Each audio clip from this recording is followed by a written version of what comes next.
le symbole de l'écologie. Il est né dans l'esprit des jeunes d'aujourd'hui. Locataire, c'est pour nous tous un ami. Romain! Romain! Romain! Romain!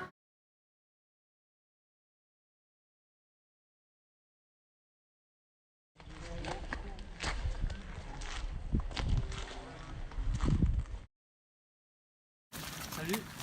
Vous pouvez me redire vos prénoms en même temps comme ça? Milan.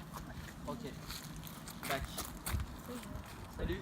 Je t'appelle pas bonjour. Comment toi? Léopold. Léopold. Oui. Ok. Léopold de Allez. Noah. Appelez-le. De Perel. Salut. Ok. Ça c'est nous. Ok. Ouais. Je te vois souvent à la map. Mais je retiens pas forcément les prénoms. Je vais essayer, hein, mais on va voir. Voilà, on a un grand bâtiment et dedans on a tout le plan en fait. Donc, si je fais la synthèse de tous mes métiers, je sème le blé là en octobre, je le récolte en juillet, je le moue, je fais du pain avec, donc je le moue ici dans la meunerie, je fais du pain là-bas dans le fournil et je le vends ensuite dans les AMAP et les écoles, etc. Alors pourquoi en agriculture biologique? Ça c'est une évidence pour nous, on ne se serait pas installé autrement.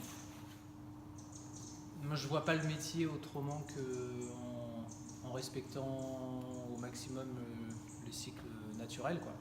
Sur les céréales, un exploitant agricole, parce que là je parle pas du... En fait je pense qu'on fait à peine les mêmes métiers, quoi. Parce qu'il y a les exploitants agricoles et les paysans.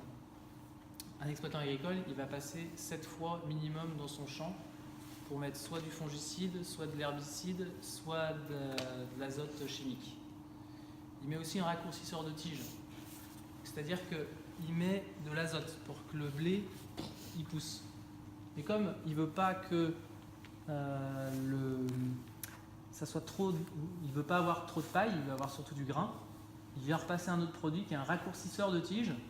Donc, ça freine le blé. C'est pour ça que les blés sont tous homogènes très bas dans les champs.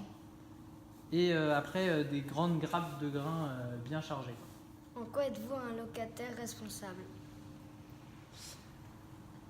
Alors, je pense qu'on est des locataires responsables parce qu'on a le souci d'être conscient dans nos actes du quotidien. Donc, tu vois, par exemple, on est responsable parce que on va cultiver notre blé sans mettre de produits chimiques dessus. On va transformer à la ferme. Donc le blé, il aura fait 1 km pour arriver là. Donc il n'y a pas d'empreinte écologique sur le transport, puisqu'on transforme à la ferme. On le transforme en pain ici aussi, donc là il n'y a encore pas d'empreinte écologique.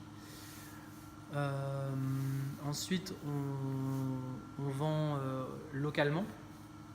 On vend tout dans un maximum de rayons de 25 km. Tout ce qu'on produit ici, ça part pas au-delà de 25 km. Donc à travers ça, et puis on est en agriculture bio. Donc à travers ça, je considère qu'on est, on fait partie du clan, quoi. Alors pour m'améliorer, je pense que je pourrais être meilleur paysan. Je ne suis pas encore un bon paysan. Parce que notamment, il y a la question de... les gens, vous allez être sûrement sollicités dans ce sens-là. Ouais, c'est bien beau le bio, mais il faut 4 fois plus de surface parce qu'on produit beaucoup moins à l'hectare. Et donc là, il faut, je pense, dans les générations à venir, travailler sur comment intensifier le bio, mais de manière positive. comment faire pour, comme la permaculture, c'est des démarches très intéressantes.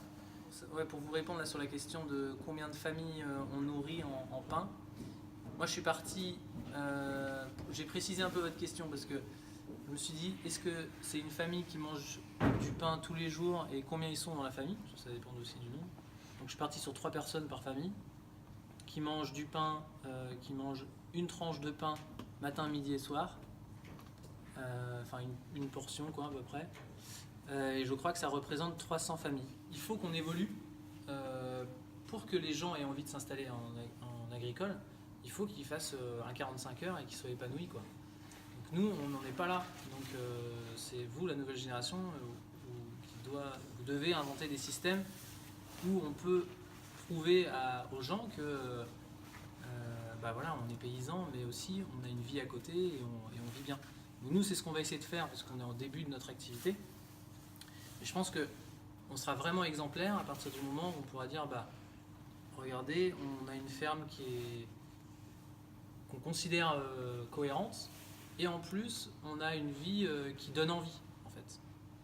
On a des copains qui eux y arrivent, ils bossent 45 heures et ils sortent un SMIC donc c'est suffisant pour vivre et derrière ils ont du temps pour faire des choses quoi.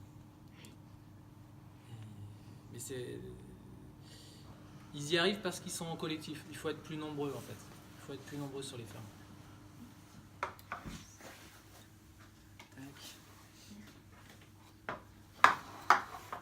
Avant de s'installer, on a visité plein de fermes. On a fait plein de stages partout. Et on se rendait compte que plus les paysans étaient diversifiés, plus ils croulaient sous le travail. Et finalement, ok, ils étaient dans une démarche qui leur convenait, c'était un choix de vie. Mais si c'est pour bosser comme des fous et puis pas vivre, est-ce que du coup est-ce qu'ils se sont pas trompés? Et nous ça nous a fait peur et c'est pour ça qu'on s'est dit on va d'abord proposer une gamme très restreinte. On va essayer de faire un seul produit, du yaourt, et puis il faut qu'il soit bon. On va essayer de faire un pain, donc il y a un pain nature, un pain aux graines et puis une brioche.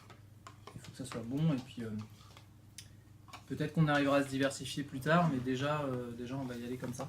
Vous avez fini vos yaourts ou pas? Oui, moi j'ai fait ça. Très méga délicieux. Locataire, c'est pour la terre, le symbole de l'écologie. Il est né dans l'esprit des jeunes d'aujourd'hui. Locataire, c'est pour nous tous un ami. Il n'a peur de rien, c'est un sacré terrien. Il aime la terre, surtout quand elle est propre.